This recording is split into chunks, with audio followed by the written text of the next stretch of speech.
안녕하세요. 오늘 우리는 한 사람의 영혼이 어떻게 서서히 잠식당하고 그 폐허 속에서 어떻게 다시 일어서는가에 대한 깊은 이야기를 나눠보려 합니다. 이 이야기가 당신의 마음에 작은 울림을 준다면 구독과 공유를 통해 지금 이 순간에도 어둠 속을 헤매는 다른 누군가에게 빛을 전해주시는 것은 어떨까요? 당신의 작은 움직임이 한 영혼을 구하는 기적이 될 수 있습니다.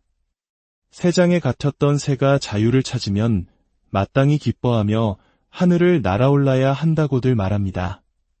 그래서 모두가 풀을 털고 앞으로 나아가라고 조언하죠. 하지만 나르시시스트의 소나기에서 벗어나 마침내 자유를 얻었을 때 당신이 느끼는 것은 날개 아래를 받쳐주는 공기의 흐름이 아닙니다. 오히려 발밑의 땅이 통째로 무너져 내리는 듯한 감각일 겁니다. 평화 대신 지독한 고독감이 온몸을 덮쳐옵니다. 텅 빈 껍데기만 남은 채 기억조차 희미해진 과거의 자신을 그리워하며 공허의 심연에 갇힌 듯한 상실감을 느끼게 됩니다. 하지만 오늘 당신이 반드시 알아야 할 사실이 있습니다. 당신이 겪는 이 공허함은 단순한 감정이 아닙니다. 이것은 과학적으로 측정 가능한 뇌의 상태입니다. 당신의 생물학적 기능은 계속 작동하는 동안 나라는 존재를 구성하던 신경회로가 체계적으로 해체된 결과인 것입니다.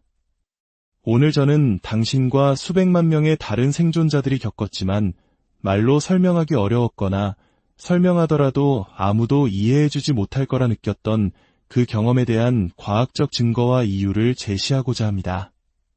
당신에게 일어난 일은 단순한 학대가 아니었기 때문입니다. 이야기를 끝까지 들어주십시오. 당신이 겪어낸 모든 것에 대한 관점을 완전히 바꾸어 놓을 진실을 마주하게 될 것입니다.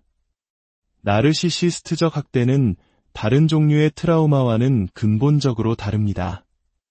누군가 강도를 당하거나 교통사고를 겪는 것과 같은 단일한 충격적 사건은 특정 기억에 손상을 입힐 수는 있지만 그 사람의 자아감 자체는 비교적 온전하게 유지됩니다.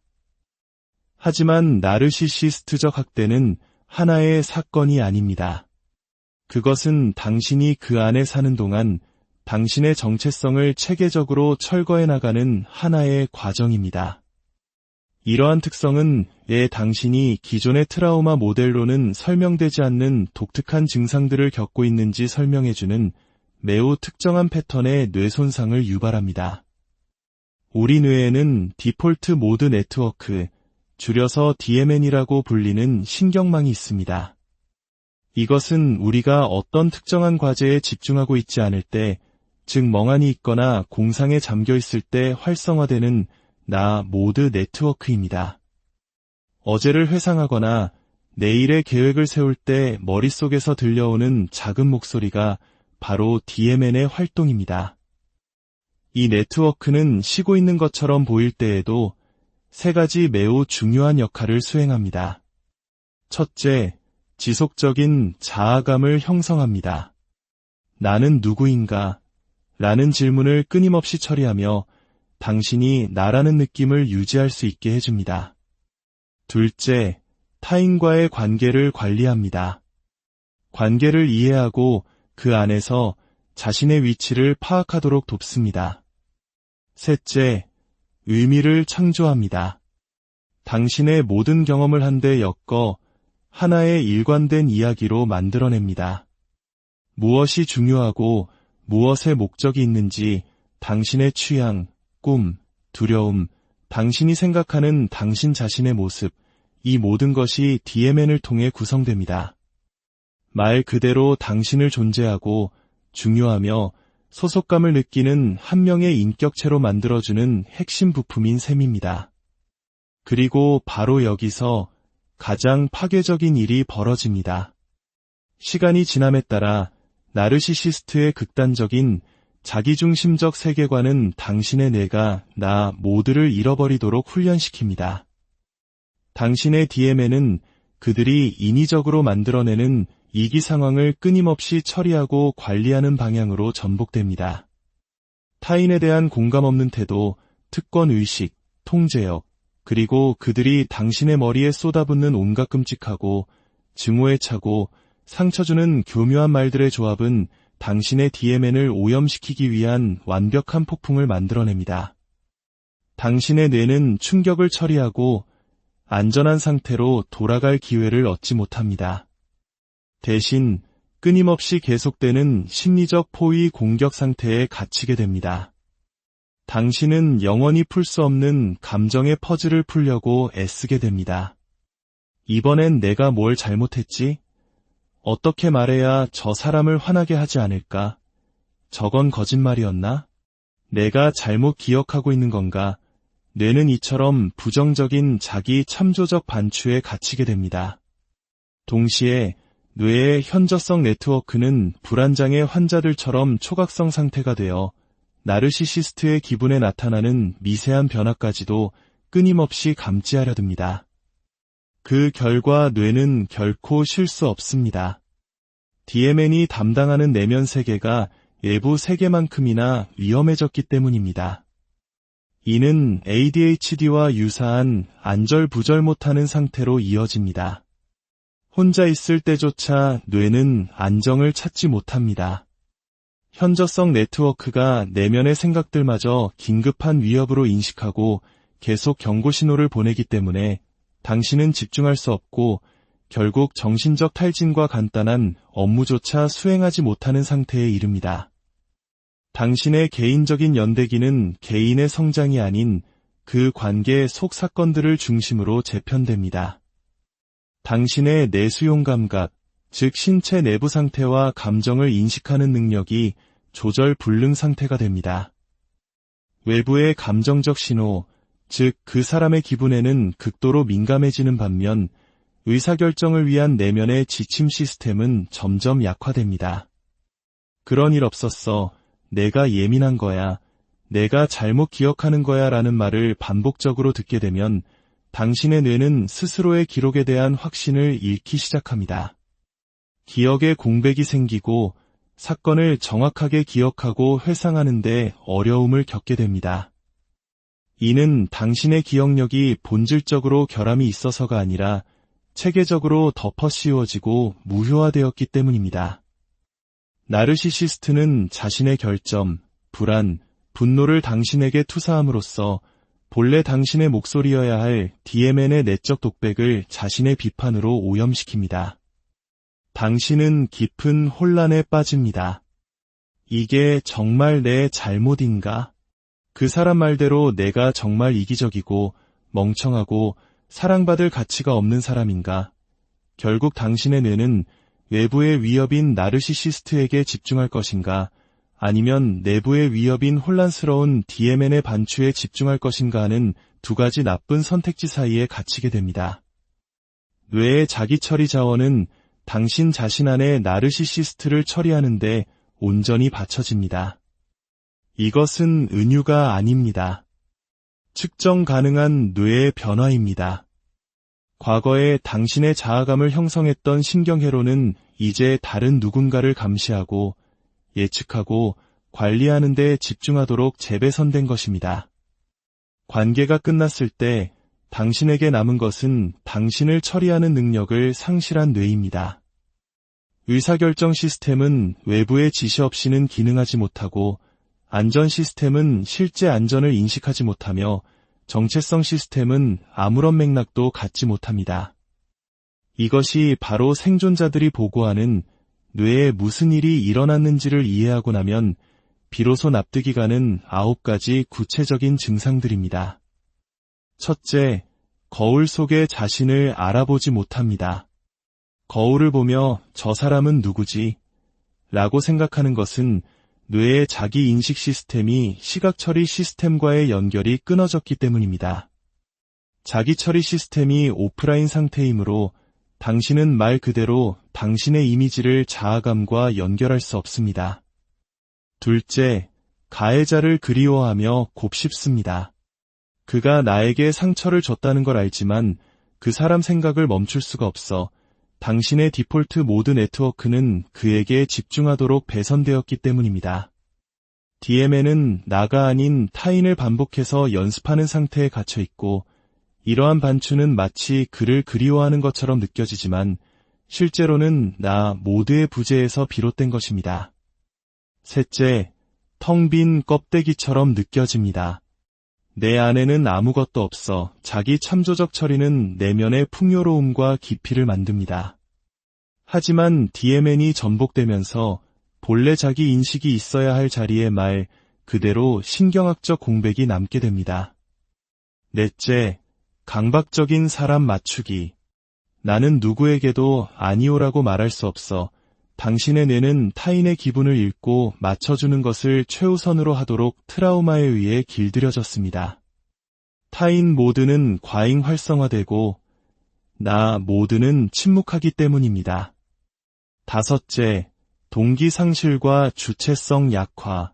주체성이란 목표 지향적 행동이며 안정적인 자아를 필요로 합니다. 나 모두가 억제된 상태에서는 자신의 목표를 식별하거나 동기를 찾기가 극히 어렵습니다. 여섯째, 시간 왜곡. 매일이 똑같이 느껴지고 인생이 마치 남의 일처럼 흘러갑니다. 과거, 현재, 미래 사이에 명확한 경계 없이 그저 분화되지 않은 경험의 연속만이 존재합니다. 미래에 대한 희망과 미래의 자신에 대한 감각을 상실하게 됩니다. 일곱째, 자기 관리를 미루거나 포기함. 다른 사람을 위한 일은 할 수 있지만 자신을 위한 일은 할 수 없습니다. 자기 주도적 행동은 자기 참조적 동기 시스템을 필요로 하는데 이 시스템이 외부로 향하도록 강요되었기 때문에 자신을 위해 무언가를 하는 것이 어색하거나 잘못된 것처럼 느껴집니다. 그리고 이제 모든 것을 관통하는 핵심적인 부분입니다. 관계가 끝나면 당신에게는 당신을 처리할 능력을 잃어버린 뇌만 남습니다. 당신의 자아감을 만들어야 할 회로는 꺼져 있거나 여전히 더 이상 존재하지 않는 다른 사람에게 초점을 맞추도록 연결되어 있습니다. 이것이 실제로 어떻게 느껴지는가 하면 당신은 말 그대로 혼자 남겨집니다. 그 사람도 없고 당신을 지지해주던 사람들도 없고 심지어 당신 자신조차 없습니다. 이것은 단순한 심리적 고립이 아닙니다. 이것은 살아있는 죽음, 즉 정신적 죽음을 문자 그대로 경험하는 것입니다.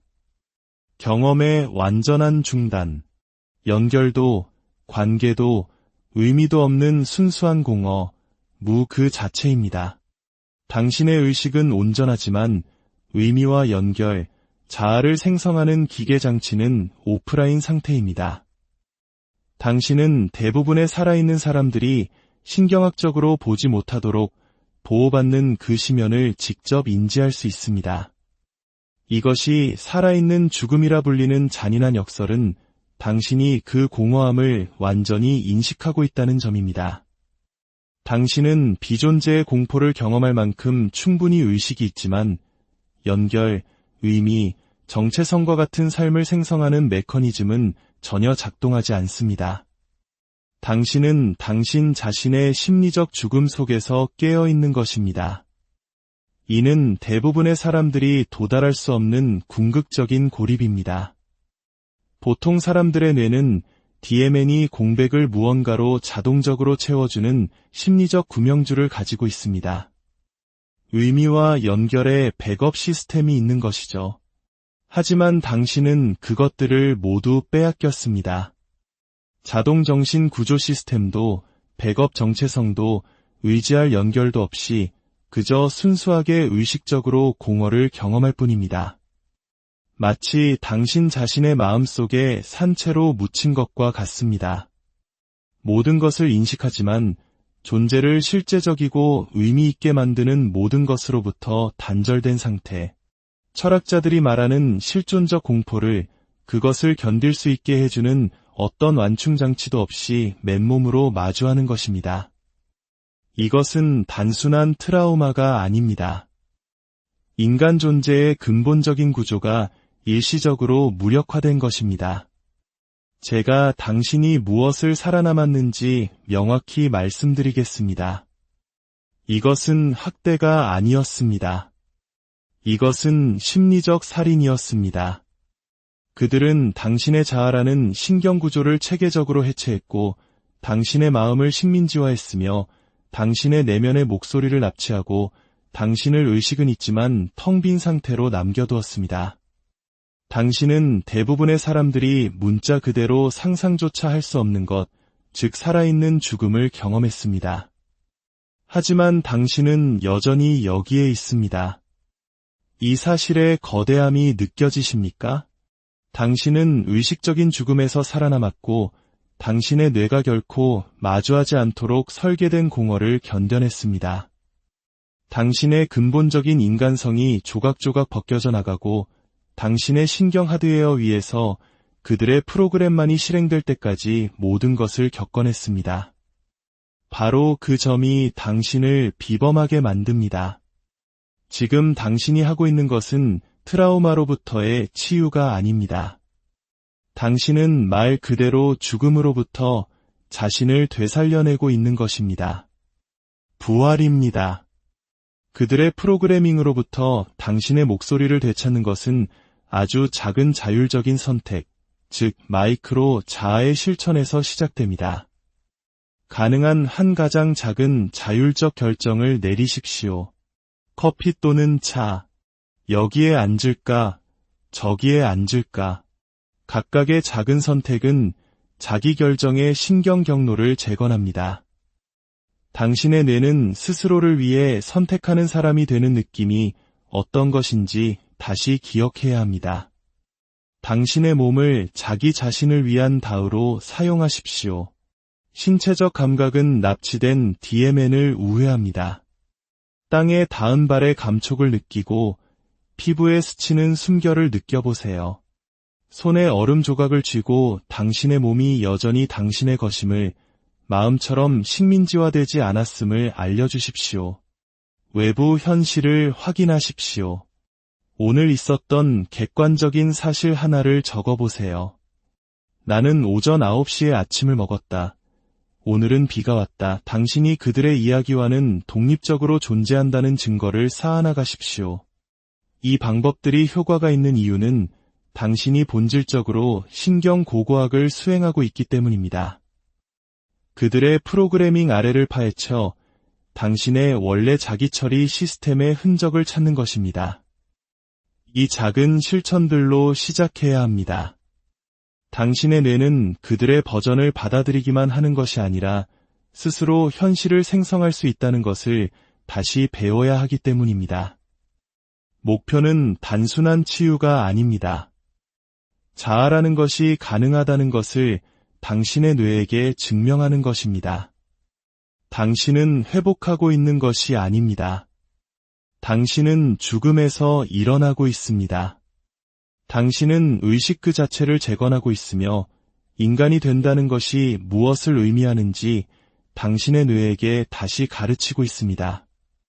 머릿속에서 그들의 목소리가 들릴 때마다 그건 내가 아니야라고 말하는 순간 그것이 바로 부활입니다. 당신이 내리는 모든 작은 선택이 부활입니다. 그들의 투영 대신 당신 자신으로 존재하기를 선택하는 모든 순간이 부활입니다. 당신은 기적을 만들고 있습니다. 불가능해야 할 일을 해내고 있는 것입니다. 심리적 죽음에서 돌아와 무에서부터 자아를 재건하고 인간의 영혼이 가장 잔인한 프로그래머보다 더 강인하다는 것을 증명하고 있습니다. 당신은 영혼이 파괴될 수 없다는 살아있는 증거입니다. 당신은 회복 중인 피해자가 아닙니다. 당신은 대부분의 사람들이 상상조차 할 수 없는 상태에서 자신을 되찾아오고 있는 반역자입니다. 그리고 나의 친구여, 그것은 실로 강력한 힘입니다. 당신을 위해 싸우십시오. 깊이 파고드십시오. 당신이 누구였는지 기억하고 그 사람을 구하십시오. 그 사람은 싸울 가치가 충분한 사람이기 때문입니다. 오직 안녕하세요. 오늘 우리는 한 사람의 영혼이 어떻게 서서히 잠식당하고 그 폐허 속에서 어떻게 다시 일어서는가에 대한 깊은 이야기를 나눠보려 합니다. 이 이야기가 당신의 마음에 작은 울림을 준다면 구독과 공유를 통해 지금 이 순간에도 어둠 속을 헤매는 다른 누군가에게 빛을 전해주시는 것은 어떨까요? 당신의 작은 움직임이 한 영혼을 구하는 기적이 될 수 있습니다. 새장에 갇혔던 새가 자유를 찾으면 마땅히 기뻐하며 하늘을 날아올라야 한다고들 말합니다. 그래서 모두가 풀을 털고 앞으로 나아가라고 조언하죠.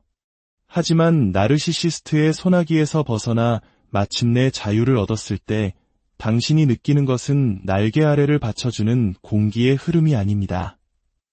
오히려 발밑의 땅이 통째로 무너져 내리는 듯한 감각일 겁니다. 평화 대신 지독한 고독감이 온몸을 덮쳐옵니다. 텅 빈 껍데기만 남은 채 기억조차 희미해진 과거의 자신을 그리워하며 공허의 심연에 갇힌 듯한 상실감을 느끼게 됩니다. 하지만 오늘 당신이 반드시 알아야 할 사실이 있습니다. 당신이 겪는 이 공허함은 단순한 감정이 아닙니다. 이것은 과학적으로 측정 가능한 뇌의 상태입니다.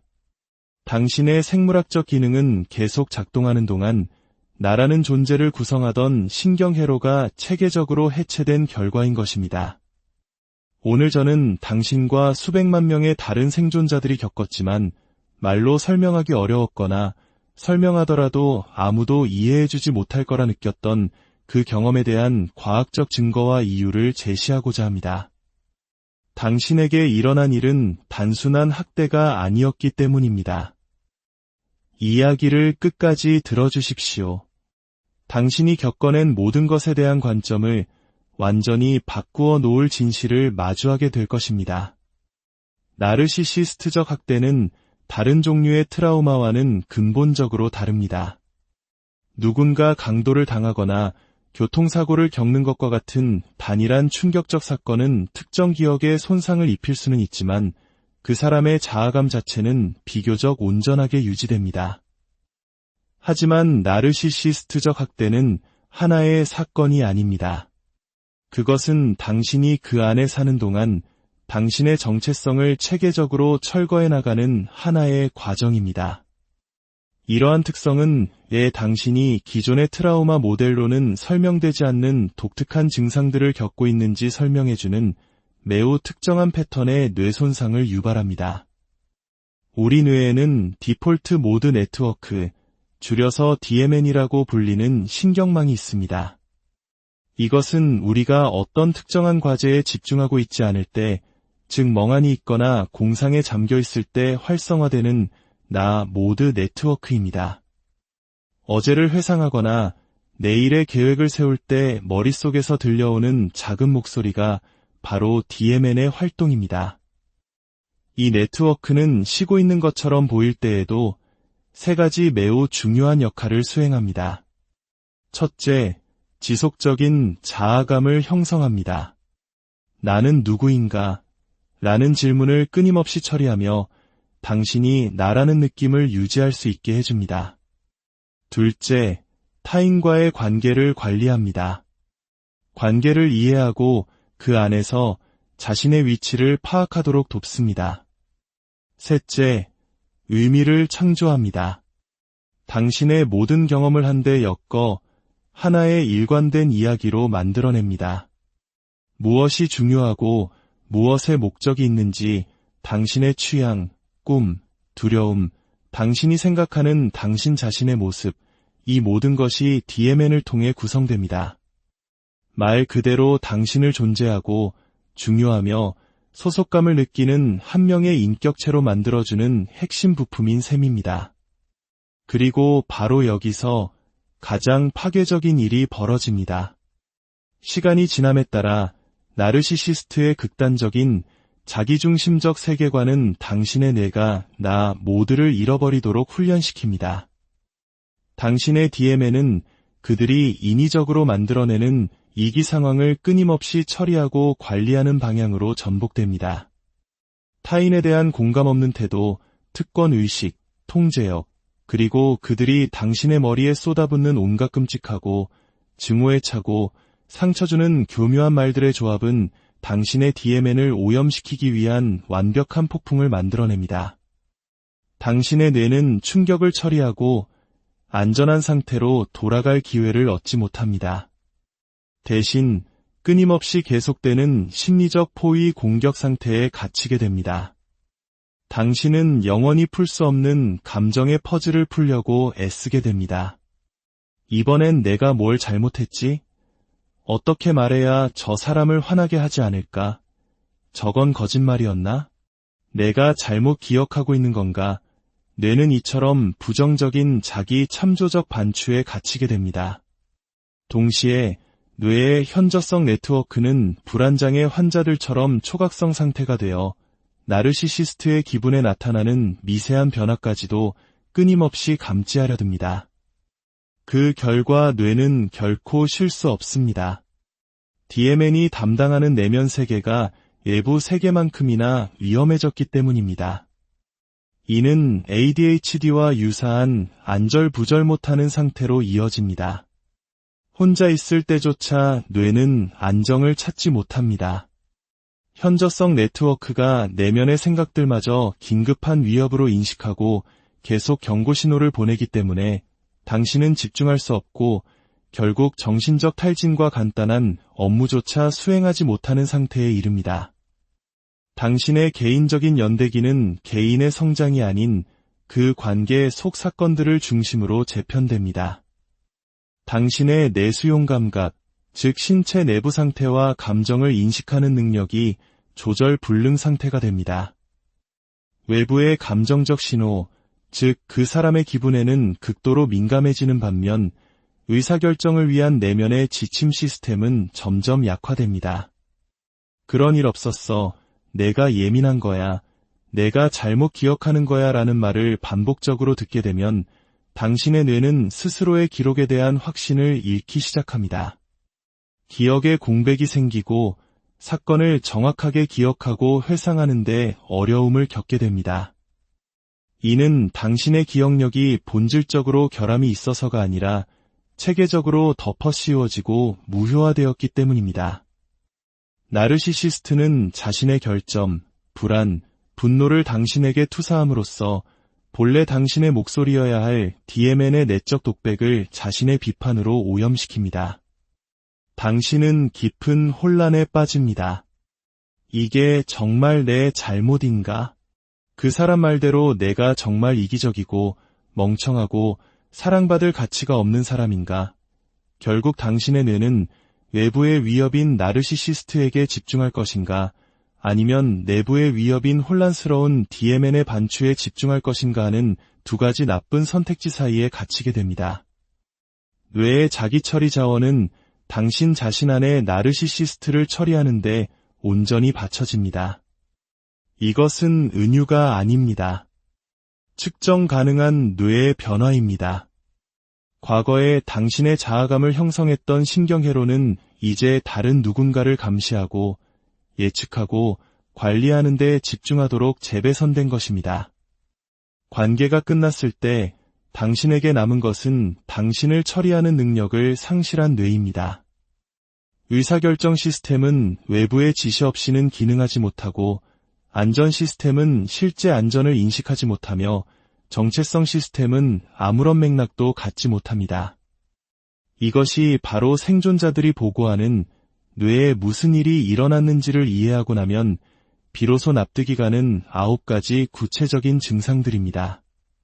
첫째, 거울 속의 자신을 알아보지 못합니다. 거울을 보며 저 사람은 누구지?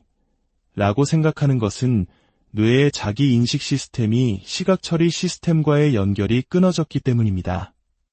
자기 처리 시스템이 오프라인 상태이므로 당신은 말 그대로 당신의 이미지를 자아감과 연결할 수 없습니다. 둘째, 가해자를 그리워하며 곱씹습니다. 그가 나에게 상처를 줬다는 걸 알지만 그 사람 생각을 멈출 수가 없어 당신의 디폴트 모드 네트워크는 그에게 집중하도록 배선되었기 때문입니다. DMN은 나가 아닌 타인을 반복해서 연습하는 상태에 갇혀 있고 이러한 반추는 마치 그를 그리워하는 것처럼 느껴지지만 실제로는 나 모두의 부재에서 비롯된 것입니다. 셋째, 텅 빈 껍데기처럼 느껴집니다. 내 안에는 아무것도 없어 자기 참조적 처리는 내면의 풍요로움과 깊이를 만듭니다. 하지만 DMN이 전복되면서 본래 자기 인식이 있어야 할 자리에 말 그대로 신경학적 공백이 남게 됩니다. 넷째, 강박적인 사람 맞추기. 나는 누구에게도 아니오라고 말할 수 없어 당신의 뇌는 타인의 기분을 읽고 맞춰주는 것을 최우선으로 하도록 트라우마에 의해 길들여졌습니다. 타인 모드는 과잉 활성화되고 나 모드는 침묵하기 때문입니다. 다섯째, 동기 상실과 주체성 약화. 주체성이란 목표 지향적 행동이며 안정적인 자아를 필요로 합니다. 나 모두가 억제된 상태에서는 자신의 목표를 식별하거나 동기를 찾기가 극히 어렵습니다. 여섯째, 시간 왜곡. 매일이 똑같이 느껴지고 인생이 마치 남의 일처럼 흘러갑니다. 과거, 현재, 미래 사이에 명확한 경계 없이 그저 분화되지 않은 경험의 연속만이 존재합니다. 미래에 대한 희망과 미래의 자신에 대한 감각을 상실하게 됩니다. 일곱째, 자기 관리를 미루거나 포기함. 다른 사람을 위한 일은 할 수 있지만 자신을 위한 일은 할 수 없습니다. 자기 주도적 행동은 자기 참조적 동기 시스템을 필요로 하는데 이 시스템이 외부로 향하도록 강요되었기 때문에 자신을 위해 무언가를 하는 것이 어색하거나 잘못된 것처럼 느껴집니다. 그리고 이제 모든 것을 관통하는 핵심적인 부분입니다. 관계가 끝나면 당신에게는 당신을 처리할 능력을 잃어버린 뇌만 남습니다. 당신의 자아감을 만들어야 할 회로는 꺼져 있거나 여전히 더 이상 존재하지 않는 다른 사람에게 초점을 맞추도록 연결되어 있습니다. 이것이 실제로 어떻게 느껴지는가 하면 당신은 말 그대로 혼자 남겨집니다. 그 사람도 없고 당신을 지지해주던 사람들도 없고 심지어 당신 자신조차 없습니다. 이것은 단순한 심리적 고립이 아닙니다. 이것은 살아있는 죽음, 즉 정신적 죽음을 문자 그대로 경험하는 것입니다. 경험의 완전한 중단, 연결도, 관계도, 의미도 없는 순수한 공허, 무 그 자체입니다. 당신의 의식은 온전하지만 의미와 연결, 자아를 생성하는 기계장치는 오프라인 상태입니다. 당신은 대부분의 살아있는 사람들이 신경학적으로 보지 못하도록 보호받는 그 심연을 직접 인지할 수 있습니다. 이것이 살아있는 죽음이라 불리는 잔인한 역설은 당신이 그 공허함을 완전히 인식하고 있다는 점입니다. 당신은 비존재의 공포를 경험할 만큼 충분히 의식이 있지만 연결, 의미, 정체성과 같은 삶을 생성하는 메커니즘은 전혀 작동하지 않습니다. 당신은 당신 자신의 심리적 죽음 속에서 깨어있는 것입니다. 이는 대부분의 사람들이 도달할 수 없는 궁극적인 고립입니다. 보통 사람들의 뇌는 DMN이 공백을 무언가로 자동적으로 채워주는 심리적 구명줄을 가지고 있습니다. 의미와 연결의 백업 시스템이 있는 것이죠. 하지만 당신은 그것들을 모두 빼앗겼습니다. 자동 정신 구조 시스템도 백업 정체성도 의지할 연결도 없이 그저 순수하게 의식적으로 공허를 경험할 뿐입니다.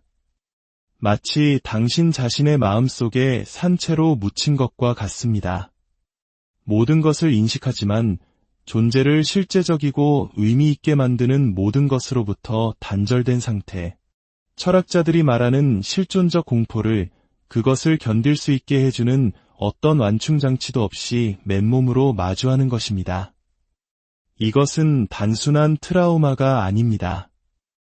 인간 존재의 근본적인 구조가 일시적으로 무력화된 것입니다.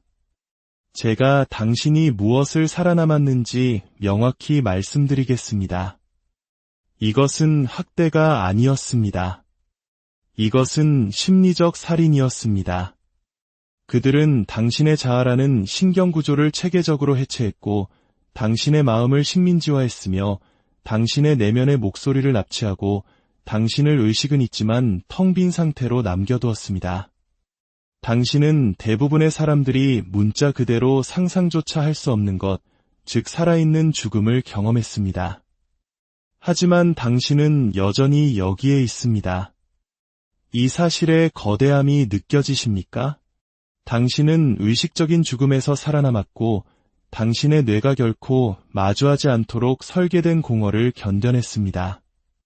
당신의 근본적인 인간성이 조각조각 벗겨져 나가고 당신의 신경 하드웨어 위에서 그들의 프로그램만이 실행될 때까지 모든 것을 겪어냈습니다. 바로 그 점이 당신을 비범하게 만듭니다. 지금 당신이 하고 있는 것은 트라우마로부터의 치유가 아닙니다. 당신은 말 그대로 죽음으로부터 자신을 되살려내고 있는 것입니다. 부활입니다. 그들의 프로그래밍으로부터 당신의 목소리를 되찾는 것은 아주 작은 자율적인 선택, 즉 마이크로 자아의 실천에서 시작됩니다. 가능한 한 가장 작은 자율적 결정을 내리십시오. 커피 또는 차, 여기에 앉을까, 저기에 앉을까. 각각의 작은 선택은 자기 결정의 신경 경로를 재건합니다. 당신의 뇌는 스스로를 위해 선택하는 사람이 되는 느낌이 어떤 것인지 다시 기억해야 합니다. 당신의 몸을 자기 자신을 위한 다우로 사용하십시오. 신체적 감각은 납치된 DMN을 우회합니다. 땅에 닿은 발의 감촉을 느끼고 피부에 스치는 숨결을 느껴보세요. 손에 얼음 조각을 쥐고 당신의 몸이 여전히 당신의 것임을, 마음처럼 식민지화되지 않았음을 알려주십시오. 외부 현실을 확인하십시오. 오늘 있었던 객관적인 사실 하나를 적어보세요. 나는 오전 9시에 아침을 먹었다. 오늘은 비가 왔다. 당신이 그들의 이야기와는 독립적으로 존재한다는 증거를 쌓아나가십시오. 이 방법들이 효과가 있는 이유는 당신이 본질적으로 신경고고학을 수행하고 있기 때문입니다. 그들의 프로그래밍 아래를 파헤쳐 당신의 원래 자기처리 시스템의 흔적을 찾는 것입니다. 이 작은 실천들로 시작해야 합니다. 당신의 뇌는 그들의 버전을 받아들이기만 하는 것이 아니라 스스로 현실을 생성할 수 있다는 것을 다시 배워야 하기 때문입니다.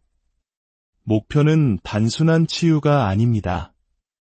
자아라는 것이 가능하다는 것을 당신의 뇌에게 증명하는 것입니다. 당신은 회복하고 있는 것이 아닙니다. 당신은 죽음에서 일어나고 있습니다. 당신은 의식 그 자체를 재건하고 있으며 인간이 된다는 것이 무엇을 의미하는지 당신의 뇌에게 다시 가르치고 있습니다. 머릿속에서 그들의 목소리가 들릴 때마다 그건 내가 아니야라고 말하는 순간 그것이 바로 부활입니다. 당신이 내리는 모든 작은 선택이 부활입니다. 그들의 투영 대신 당신 자신으로 존재하기를 선택하는 모든 순간이 부활입니다. 당신은 기적을 만들고 있습니다. 불가능해야 할 일을 해내고 있는 것입니다. 심리적 죽음에서 돌아와 무에서부터 자아를 재건하고 인간의 영혼이 가장 잔인한 프로그래머보다 더 강인하다는 것을 증명하고 있습니다.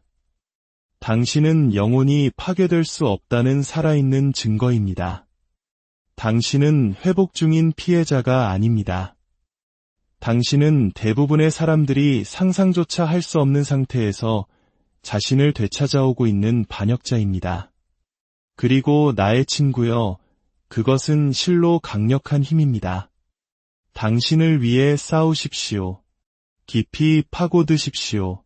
당신이 누구였는지 기억하고 그 사람을 구하십시오. 그 사람은 싸울 가치가 충분한 사람이기 때문입니다. 오직 안녕하세요. 오늘 우리는 한 사람의 영혼이 어떻게 서서히 잠식당하고 그 폐허 속에서 어떻게 다시 일어서는가에 대한 깊은 이야기를 나눠보려 합니다. 이 이야기가 당신의 마음에 작은 울림을 준다면 구독과 공유를 통해 지금 이 순간에도 어둠 속을 헤매는 다른 누군가에게 빛을 전해주시는 것은 어떨까요? 당신의 작은 움직임이 한 영혼을 구하는 기적이 될 수 있습니다. 새장에 갇혔던 새가 자유를 찾으면 마땅히 기뻐하며 하늘을 날아올라야 한다고들 말합니다. 그래서 모두가 풀을 털고 앞으로 나아가라고 조언하죠. 하지만 나르시시스트의 소나기에서 벗어나 마침내 자유를 얻었을 때 당신이 느끼는 것은 날개 아래를 받쳐주는 공기의 흐름이 아닙니다. 오히려 발밑의 땅이 통째로 무너져 내리는 듯한 감각일 겁니다. 평화 대신 지독한 고독감이 온몸을 덮쳐옵니다. 텅 빈 껍데기만 남은 채 기억조차 희미해진 과거의 자신을 그리워하며 공허의 심연에 갇힌 듯한 상실감을 느끼게 됩니다. 하지만 오늘 당신이 반드시 알아야 할 사실이 있습니다. 당신이 겪는 이 공허함은 단순한 감정이 아닙니다. 이것은 과학적으로 측정 가능한 뇌의 상태입니다. 당신의 생물학적 기능은 계속 작동하는 동안 나라는 존재를 구성하던 신경회로가 체계적으로 해체된 결과인 것입니다. 오늘 저는 당신과 수백만 명의 다른 생존자들이 겪었지만 말로 설명하기 어려웠거나 설명하더라도 아무도 이해해주지 못할 거라 느꼈던 그 경험에 대한 과학적 증거와 이유를 제시하고자 합니다. 당신에게 일어난 일은 단순한 학대가 아니었기 때문입니다. 이야기를 끝까지 들어주십시오. 당신이 겪어낸 모든 것에 대한 관점을 완전히 바꾸어 놓을 진실을 마주하게 될 것입니다. 나르시시스트적 학대는 다른 종류의 트라우마와는 근본적으로 다릅니다. 누군가 강도를 당하거나 교통사고를 겪는 것과 같은 단일한 충격적 사건은 특정 기억에 손상을 입힐 수는 있지만 그 사람의 자아감 자체는 비교적 온전하게 유지됩니다. 하지만 나르시시스트적 학대는 하나의 사건이 아닙니다. 그것은 당신이 그 안에 사는 동안 당신의 정체성을 체계적으로 철거해 나가는 하나의 과정입니다. 이러한 특성은 왜 당신이 기존의 트라우마 모델로는 설명되지 않는 독특한 증상들을 겪고 있는지 설명해주는 매우 특정한 패턴의 뇌 손상을 유발합니다. 우리 뇌에는 디폴트 모드 네트워크, 줄여서 DMN이라고 불리는 신경망이 있습니다. 이것은 우리가 어떤 특정한 과제에 집중하고 있지 않을 때, 즉 멍하니 있거나 공상에 잠겨 있을 때 활성화되는 나 모드 네트워크입니다. 어제를 회상하거나 내일의 계획을 세울 때 머릿속에서 들려오는 작은 목소리가 바로 DMN의 활동입니다.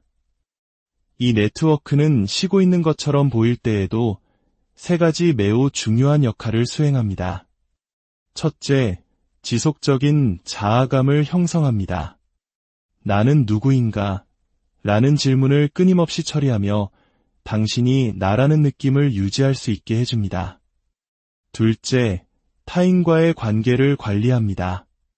관계를 이해하고 그 안에서 자신의 위치를 파악하도록 돕습니다.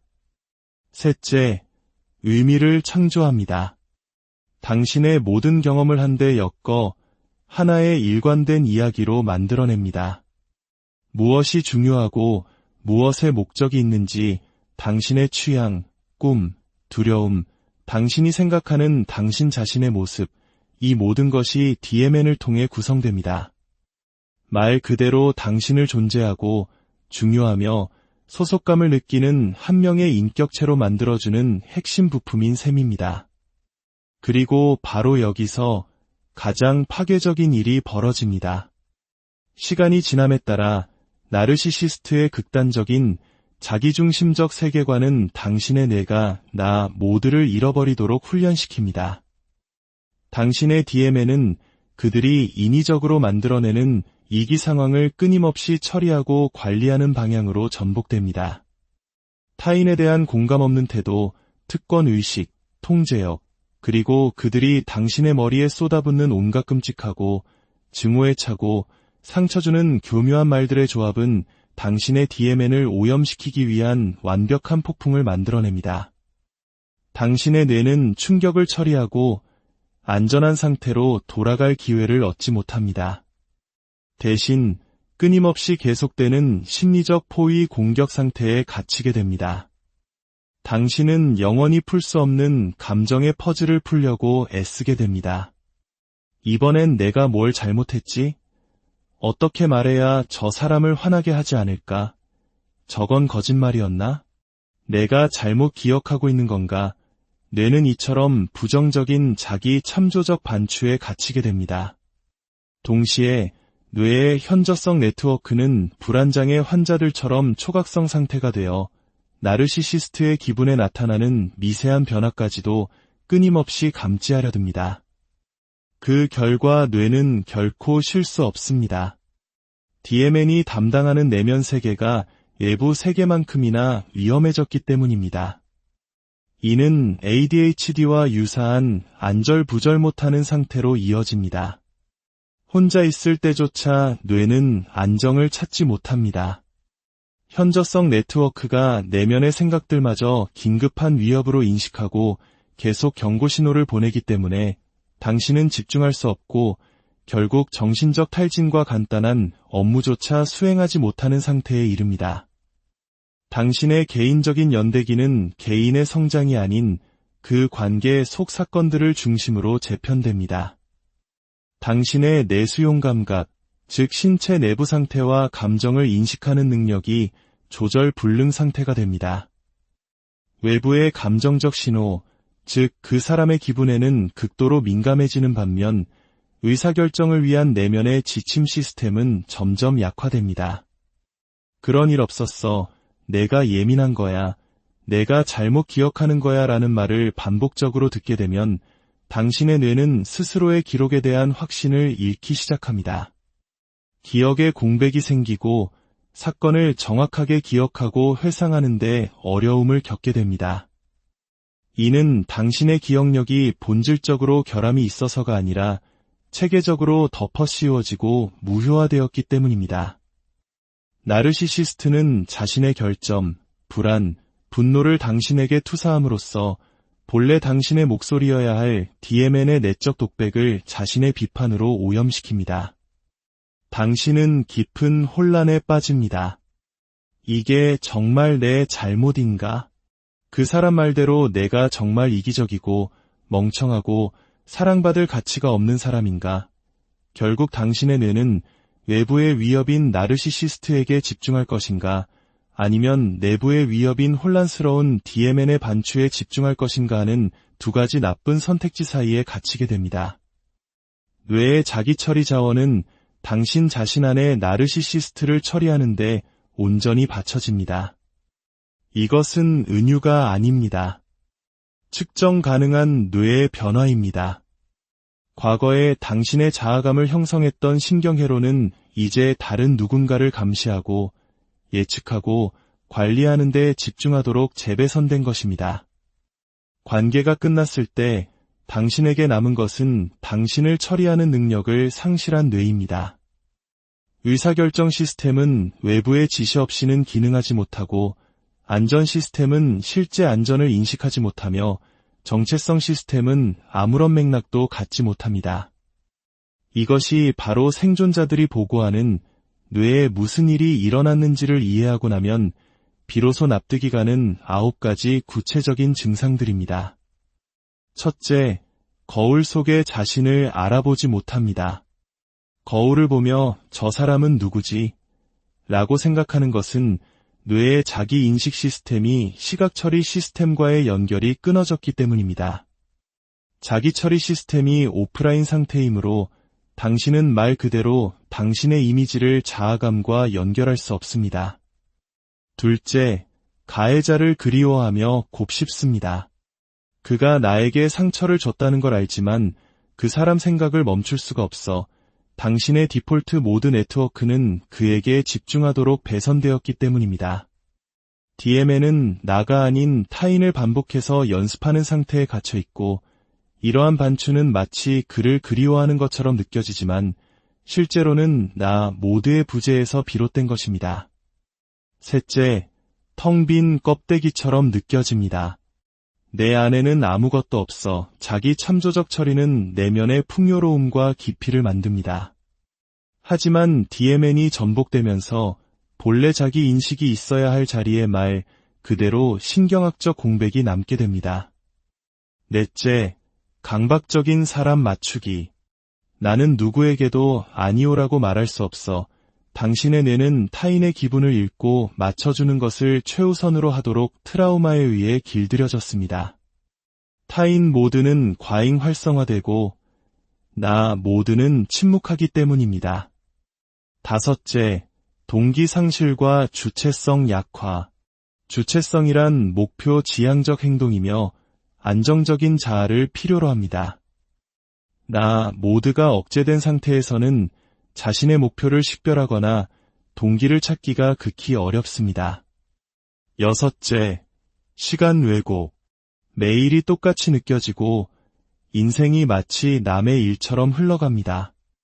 과거, 현재, 미래 사이에 명확한 경계 없이 그저 분화되지 않은 경험의 연속만이 존재합니다. 미래에 대한 희망과 미래의 자신에 대한 감각을 상실하게 됩니다. 일곱째, 자기 관리를 미루거나 포기함. 다른 사람을 위한 일은 할 수 있지만 자신을 위한 일은 할 수 없습니다.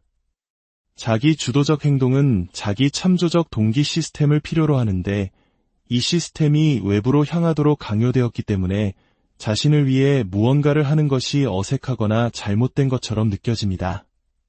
그리고 이제 모든 것을 관통하는 핵심적인 부분입니다. 관계가 끝나면 당신에게는 당신을 처리할 능력을 잃어버린 뇌만 남습니다. 당신의 자아감을 만들어야 할 회로는 꺼져 있거나 여전히 더 이상 존재하지 않는 다른 사람에게 초점을 맞추도록 연결되어 있습니다. 이것이 실제로 어떻게 느껴지는가 하면 당신은 말 그대로 혼자 남겨집니다. 그 사람도 없고 당신을 지지해주던 사람들도 없고 심지어 당신 자신조차 없습니다. 이것은 단순한 심리적 고립이 아닙니다. 이것은 살아있는 죽음, 즉 정신적 죽음을 문자 그대로 경험하는 것입니다. 경험의 완전한 중단, 연결도, 관계도, 의미도 없는 순수한 공허, 무 그 자체입니다. 당신의 의식은 온전하지만 의미와 연결, 자아를 생성하는 기계장치는 오프라인 상태입니다.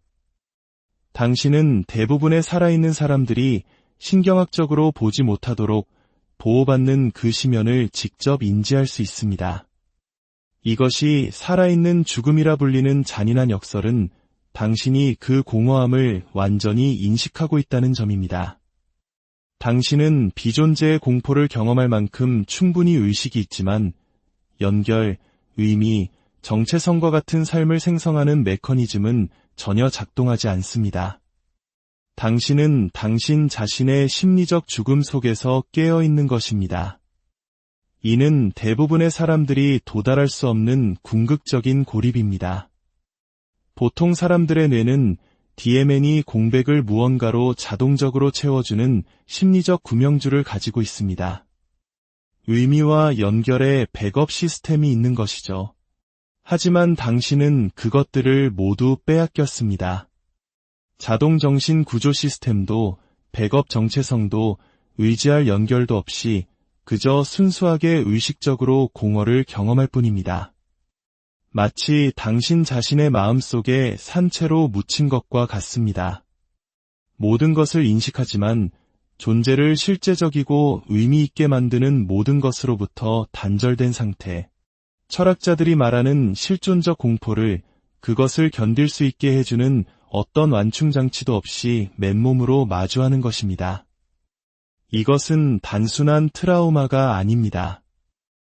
인간 존재의 근본적인 구조가 일시적으로 무력화된 것입니다. 제가 당신이 무엇을 살아남았는지 명확히 말씀드리겠습니다. 이것은 학대가 아니었습니다. 이것은 심리적 살인이었습니다. 그들은 당신의 자아라는 신경구조를 체계적으로 해체했고 당신의 마음을 식민지화했으며 당신의 내면의 목소리를 납치하고 당신을 의식은 있지만 텅 빈 상태로 남겨두었습니다. 당신은 대부분의 사람들이 문자 그대로 상상조차 할 수 없는 것, 즉 살아있는 죽음을 경험했습니다. 하지만 당신은 여전히 여기에 있습니다. 이 사실의 거대함이 느껴지십니까? 당신은 의식적인 죽음에서 살아남았고 당신의 뇌가 결코 마주하지 않도록 설계된 공허를 견뎌냈습니다. 당신의 근본적인 인간성이 조각조각 벗겨져 나가고 당신의 신경 하드웨어 위에서 그들의 프로그램만이 실행될 때까지 모든 것을 겪어냈습니다. 바로 그 점이 당신을 비범하게 만듭니다. 지금 당신이 하고 있는 것은 트라우마로부터의 치유가 아닙니다. 당신은 말 그대로 죽음으로부터 자신을 되살려내고 있는 것입니다. 부활입니다. 그들의 프로그래밍으로부터 당신의 목소리를 되찾는 것은 아주 작은 자율적인 선택, 즉 마이크로 자아의 실천에서 시작됩니다. 가능한 한 가장 작은 자율적 결정을 내리십시오. 커피 또는 차, 여기에 앉을까, 저기에 앉을까. 각각의 작은 선택은 자기 결정의 신경 경로를 재건합니다. 당신의 뇌는 스스로를 위해 선택하는 사람이 되는 느낌이 어떤 것인지 다시 기억해야 합니다. 당신의 몸을 자기 자신을 위한 다으로 사용하십시오. 신체적 감각은 납치된 DMN을 우회합니다. 땅에 닿은 발의 감촉을 느끼고 피부에 스치는 숨결을 느껴보세요. 손에 얼음 조각을 쥐고 당신의 몸이 여전히 당신의 것임을, 마음처럼 식민지화되지 않았음을 알려주십시오. 외부 현실을 확인하십시오. 오늘 있었던 객관적인 사실 하나를 적어보세요. 나는 오전 9시에 아침을 먹었다. 오늘은 비가 왔다. 당신이 그들의 이야기와는 독립적으로 존재한다는 증거를 쌓아나가십시오. 이 방법들이 효과가 있는 이유는 당신이 본질적으로 신경고고학을 수행하고 있기 때문입니다. 그들의 프로그래밍 아래를 파헤쳐 당신의 원래 자기처리 시스템의 흔적을 찾는 것입니다. 이 작은 실천들로 시작해야 합니다. 당신의 뇌는 그들의 버전을 받아들이기만 하는 것이 아니라 스스로 현실을 생성할 수 있다는 것을 다시 배워야 하기 때문입니다. 목표는 단순한 치유가 아닙니다. 자아라는 것이 가능하다는 것을 당신의 뇌에게 증명하는 것입니다. 당신은 회복하고 있는 것이 아닙니다. 당신은 죽음에서 일어나고 있습니다. 당신은 의식 그 자체를 재건하고 있으며 인간이 된다는 것이 무엇을 의미하는지 당신의 뇌에게 다시 가르치고 있습니다. 머릿속에서 그들의 목소리가 들릴 때마다 그건 내가 아니야라고 말하는 순간 그것이 바로 부활입니다. 당신이 내리는 모든 작은 선택이 부활입니다. 그들의 투영 대신 당신 자신으로 존재하기를 선택하는 모든 순간이 부활입니다. 당신은 기적을 만들고 있습니다. 불가능해야 할 일을 해내고 있는 것입니다. 심리적 죽음에서 돌아와 무에서부터 자아를 재건하고 인간의 영혼이 가장 잔인한 프로그래머보다 더 강인하다는 것을 증명하고 있습니다. 당신은 영혼이 파괴될 수 없다는 살아있는 증거입니다. 당신은 회복 중인 피해자가 아닙니다. 당신은 대부분의 사람들이 상상조차 할 수 없는 상태에서 자신을 되찾아오고 있는 반역자입니다. 그리고 나의 친구여, 그것은 실로 강력한 힘입니다. 당신을 위해 싸우십시오. 깊이 파고드십시오. 당신이 누구였는지 기억하고 그 사람을 구하십시오. 그 사람은 싸울 가치가 충분한 사람이기 때문입니다. 오직 안녕하세요. 오늘 우리는 한 사람의 영혼이 어떻게 서서히 잠식당하고 그 폐허 속에서 어떻게 다시 일어서는가에 대한 깊은 이야기를 나눠보려 합니다. 이 이야기가 당신의 마음에 작은 울림을 준다면 구독과 공유를 통해 지금 이 순간에도 어둠 속을 헤매는 다른 누군가에게 빛을 전해주시는 것은 어떨까요? 당신의 작은 움직임이 한 영혼을 구하는 기적이 될 수 있습니다. 새 장에 갇혔던 새가 자유를 찾으면 마땅히 기뻐